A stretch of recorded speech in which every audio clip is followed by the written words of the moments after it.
Hi there, I'm Daniel, and today we're going to be discussing the logistics of consumer electronics.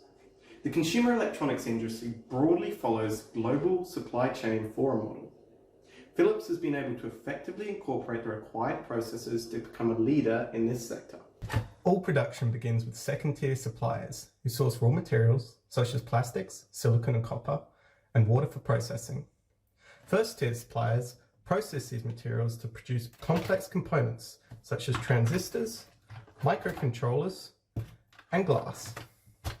The industry has grown tech hubs like Hong Kong and Shenzhen to reduce transport distance between first-tier manufacturing activities. Philips generates profit by inventing and developing different consumer products. These consumer products differ according to price needs, and the features are varied accordingly depending on what the consumer is willing to pay for them. Philips works with various first-tier suppliers to manufacture its core product line of personal products, but it has begun outsourcing its other manufacturing lines to increase the supply efficiency. Strategic industry collaboration between buyer and seller is very important to remain profitable. Their popular Philips Hue lighting brand is made by Signify, a former subsidiary of the company. The industry uses long production cycles to gain economies of scale on the purchased components, which make up 50% of the total costs. New products must always be in production, which consequently means Philips has a massive $3.5 billion in inventory across all these stages. Philips opts for a more calculated production cycle, having a lower inventory turnover ratio of 3.7 compared to the 5.4 industry average. Consumer electronics are then sold to consumers via retailers like department stores or directly through the internet. Electronics have a high value to size ratio, which means storage and transport costs are relatively low, but insurance costs are extremely high. Low cost, high value transport methods like water-based transport is used to deliver inventory to end retailers. When inventory is received and stored, radio frequency ID chips are used to minimize theft.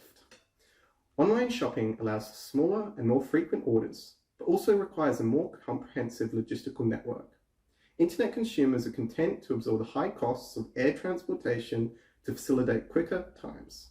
Online retailers like Amazon reduce this complexity by providing their own distribution points.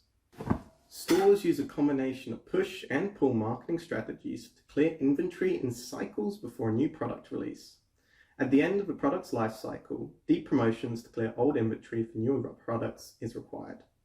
Philips' high quality and innovation demands a high price tag for new products.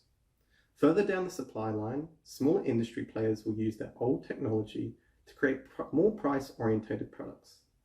Philips and other players are now focusing on growing their cross-channel digital marketing to focus on Internet of Things-based solutions, like Amazon, eBay, and their own personal stores.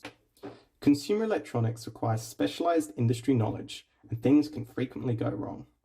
Philips operates on a self-serve basis through its online website and has contact details to enable clients to make inquiries. Philips operates at a comfortable 10% profit margin compared to the industry average of 5%. The growing popularity of smartphones and internet devices are driving the growth of electronic sales. Integrating the purchase and usage of consumer electronics with Internet of Things is critical to industry success. Philips has recognized the need for product integration by creating smart home systems and apps to allow users to further integrate their digital lives. So what are some challenges currently being faced by the industry? A heavy focus on product innovation means retaining technological leadership can be very difficult. Constantly innovating both the product and supply chain is necessary in order to remain competitive. Otherwise, companies risk being left behind. COVID-19 has caused many bankruptcies and delays in industry supply chains. The very long value chain of consumer electronics means small delays can cause big fluctuations further down the line. Having alternate suppliers available is very important. The recent focus on tech companies in the news in a negative light means they're facing further scrutiny. New restrictions on country-based licensing, privacy, and energy consumption could pose a risk if not properly addressed. So, overall, the industry is in pretty good condition, is expecting an annual growth rate of 3.6% into a $1.4 trillion industry. Philips has a high level of innovation and is scaling back its unnecessary operations. Overall, they are poised for success. My name is Daniel, and thank you for listening.